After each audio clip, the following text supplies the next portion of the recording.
Just about 1 in every 10 Canadians feels the squeeze from asthma. It's a chronic lung disease. It's a disease we can control. Sometimes exercise, moving around helps, but exercise can also trigger asthma attacks. I mean, I notice this most in the summer when we have wildfire smoke blanketing the prairies. That's when I don't do exercise outside. That's when we don't go to playgrounds. And I'd say exercise and its relationship with asthma and asthma's triggers. This is still a relatively new area, and it's one where Dr. Brianne Philipenko hopes to pump fresh insight into the air. She's our guest today on Researchers Under the Scope.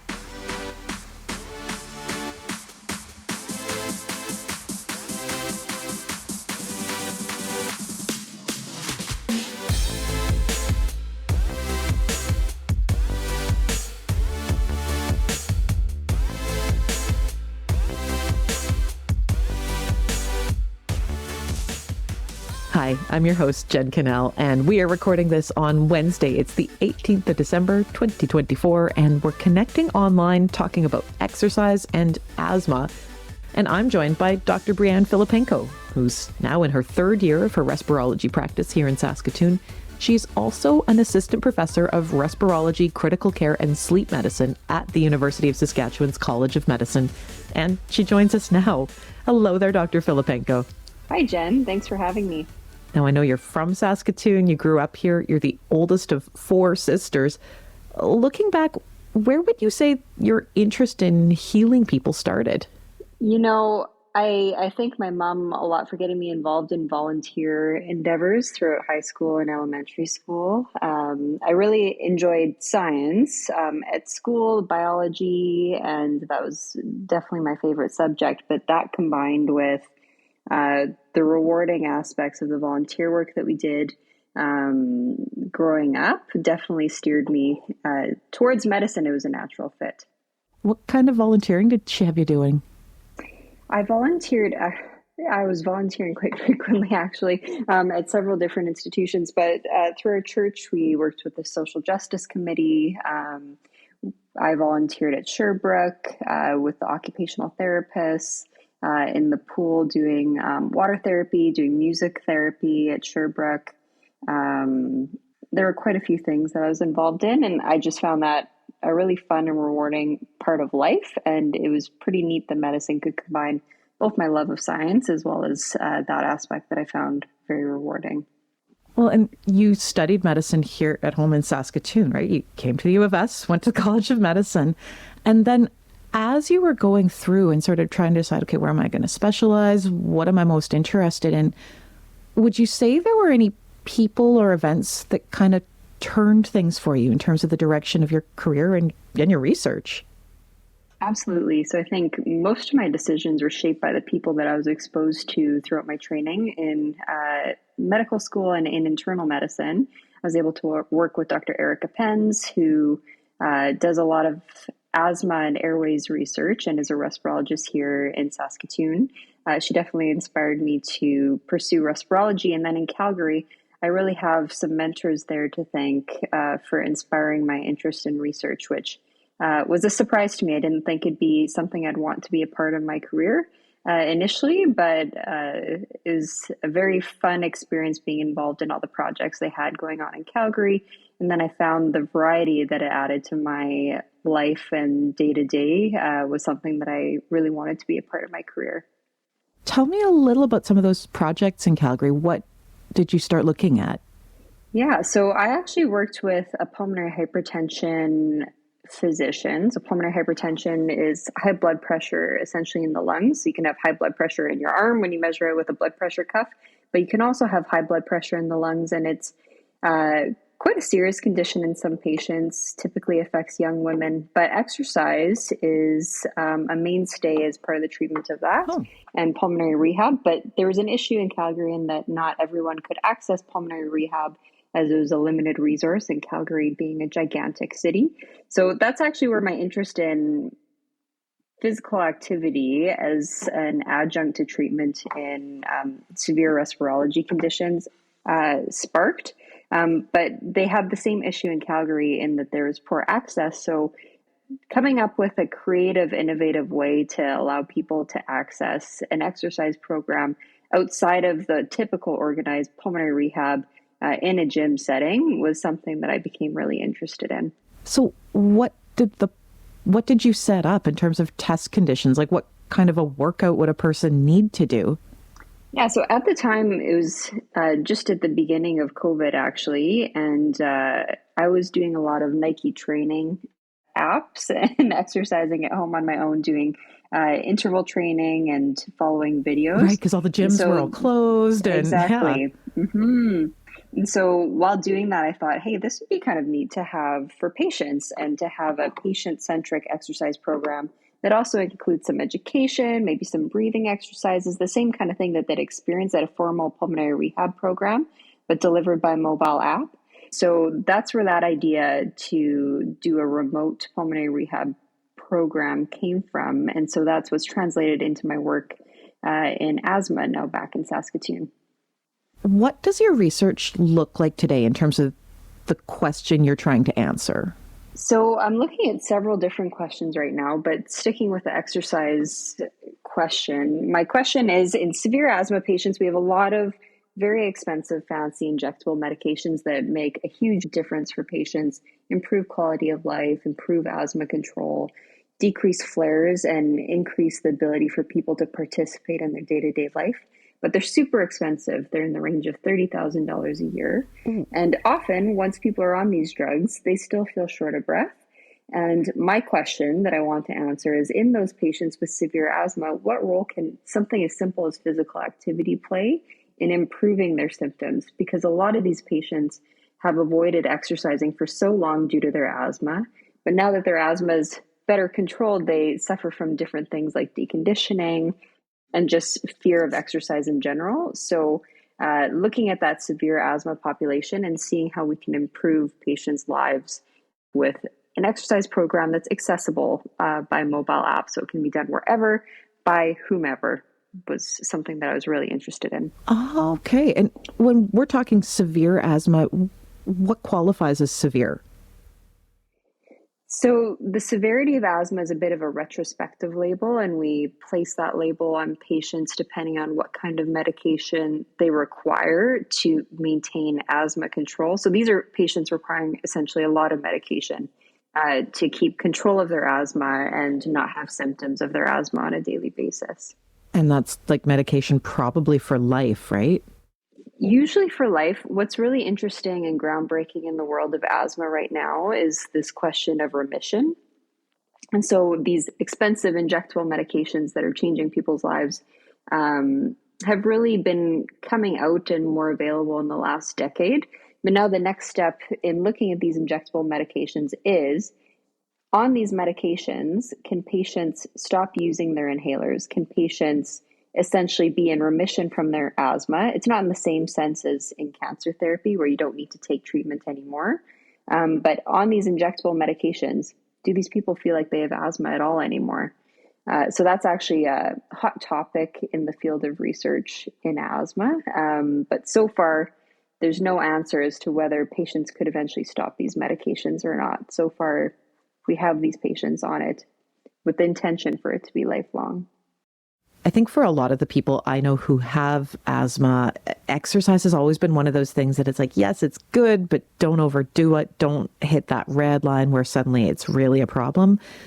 How did you design an exercise program for these patients without pushing past that red line? Mm-hmm. Yeah, so that's a great question. This was a program that was designed with the help of a physiotherapist that specializes in pulmonary rehab. And so most of the people that go to pulmonary rehab are actually quite severe COPD patients, so have the same kind of issues as an asthma patient, but potentially even more severe, in that they become very short of breath with exercise and need to have pacing strategies, breathing exercises to allow them to complete their exercise program. So it was really with her help and the help of a kinesiologist as well that we created a graduated program over the course of 8 to 12 weeks, really just using equipment at home and counseling them about what to look for during their exercise and when to stop. Huh. And What have you found with those who've been through the program? So far, everyone seems to like it. We don't have the study results yet. We're still in the middle of recruitment and have put a few through, but the ones that have done it seem to have enjoyed it. And it's been really interesting in that we've had people of very different baseline physical activity levels. We have people that are extremely fit, exercising every day, to people that never exercise ever with asthma participating in the study. And because we have different levels as part of the program, everyone seems to be enjoying it thus far. So it's promising. And for you, as you think about sort of that relationship between exercise and asthma, what do you tell patients who are looking at this going, okay, it's been really severe. I've got it under control now, but like, what does my future hold? Mm-hmm. So it's a conversation. And one of the measures of asthma control is that you're not limited by your physical activity. So that's something that we talk about, that if they really feel like their asthma is being triggered by the physical activity, that they need to stop and think about their coping mechanisms. So using their rescue inhaler, for example, before they exercise can be really helpful. Having a nice slow warm up can be really helpful. If exercising outside, making sure they have a scarf over their face to heat and humidify the air that they're breathing in can be very helpful. So we have all these strategies that they can use to help exercise in the setting of asthma. But I also talk that it often becomes a vicious cycle of being short of breath with your asthma. So then you don't exercise. So then you get out of shape, and that makes you more short of breath when you exercise. And then you don't want to exercise because of that. So it becomes a vicious cycle as well, deconditioning and fear. And it's really hard to break that. But with this program and with the appropriate tools under their belt, they can slowly ease back into it and gain their life back. And now, somewhere between when you started looking at this in Calgary to now, there was also a big move. You came back to Saskatoon. How did that happen, and how did it play into what you're doing? Yeah, so a big reason why we moved back to Saskatoon is we're both born and raised here in Saskatoon, my husband and I. So we wanted to move back home. All our family was here, both our parents. I have three younger sisters, all of which are in Saskatoon. So that was a big motivating factor. But I also had some colleagues that I'd met during my internal medicine training, such as Dr. Penz and Dr. Cocroft, who have been giants in the space of asthma. And they really brought me back and made it exciting to participate in the research scene here in Saskatoon. What changed about your research, or where were you able to team up with some of the people already here in the city? Yeah, so it took about a year to really find my place, I'd say, in the division. Dr. Cocroft and Dr. Beth Davis have had an asthma lab in Saskatoon that has been very productive for many, many years, and they welcomed me with open arms and were excited to have me as part of the asthma lab team. So finding my place there, but also creating my own niche has been something I've been having a fun time doing over the last couple of years. They, in the asthma lab, have been focusing on clinical trials, investigating new asthma medications. So I've been participating in that, as well as in bronchoprovocation studies. So essentially triggering someone's asthma and then using medication to try to prevent that trigger from causing asthma symptoms. So, for example, if you do a breathing test and it's completely normal, that doesn't rule out asthma. But if we get you to breathe in a mist, in some people that will trigger asthma, and then we can pick it up a little bit easier. That's how we diagnose asthma, but it's also a useful tool in research and investigating new drugs. So that's something that the asthma lab has really been focusing on, and I've been learning more about since returning. And in terms of where you'd like to keep pushing your research and questions that you as a physician just want answered, that maybe your patients have even come to you with, where would you like to take this into the future? Yeah, so with regards to the physical activity piece, I really want to know if physical activity, specifically in the severe asthma population, can improve symptoms. It's something cheap, accessible that everyone can do, and it's something that I think is very much underutilized and hasn't been researched enough, isn't part of our guidelines as a mainstay in treatment. So I think that's Really? a big disservice, yeah, that we're doing for our patients, Oh. giving them these fancy medications that improve their asthma, but we're not doing the low-hanging fruit, such as physical activity.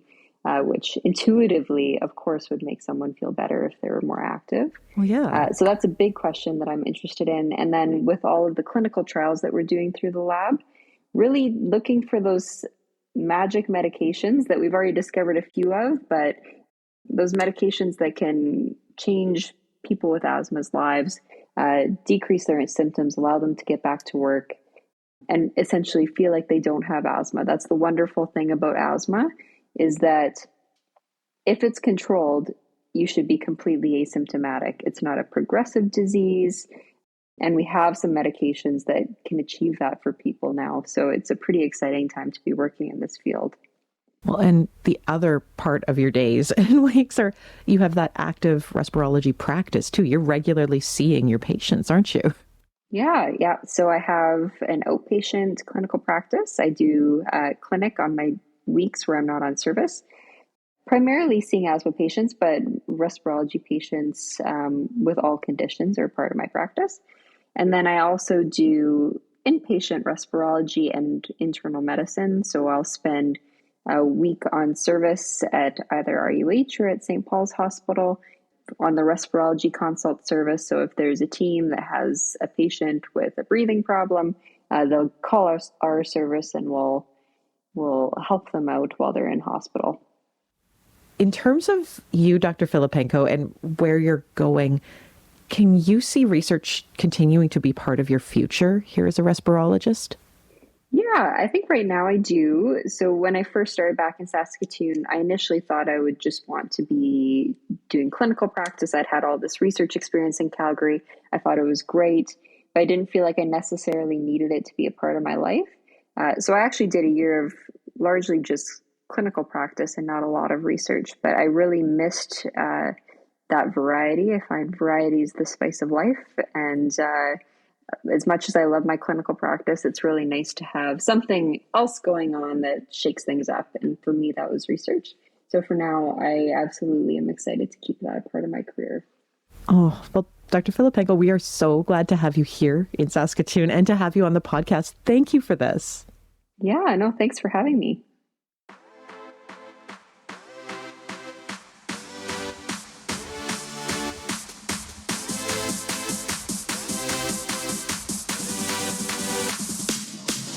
Dr. Brianne Philipenko is a respirologist who grew up here in Saskatoon and took the fast track to internal medicine at the University of Saskatchewan's College of Medicine. She went on to do her fellowship at the University of Calgary, and she's now returned to Saskatoon, where she's an assistant professor of respirology, critical care, and sleep medicine. Now, if you wanted to find out more about some of those clinical studies that her patients are taking part in, look for the link in our episode notes. You can see the studies that are looking for participants right there. Researchers Under the Scope's a presentation of the Office of the Vice Dean of Research at the U of S College of Medicine. And we produce this podcast here on Treaty 6 territory. And as such, we pay our respect to the Métis and the First Nations ancestors of this place. We reaffirm our relationship with one another. We'd also like to thank you for tuning in. I'm Jen Cannell. I'm your host here on Researchers Under the Scope. And go ahead and share this episode and that link to the clinical studies with anyone you know whose life has been affected by asthma. And go ahead and give us a follow, give us a review. That way you can stay up to date on Researchers Under the Scope.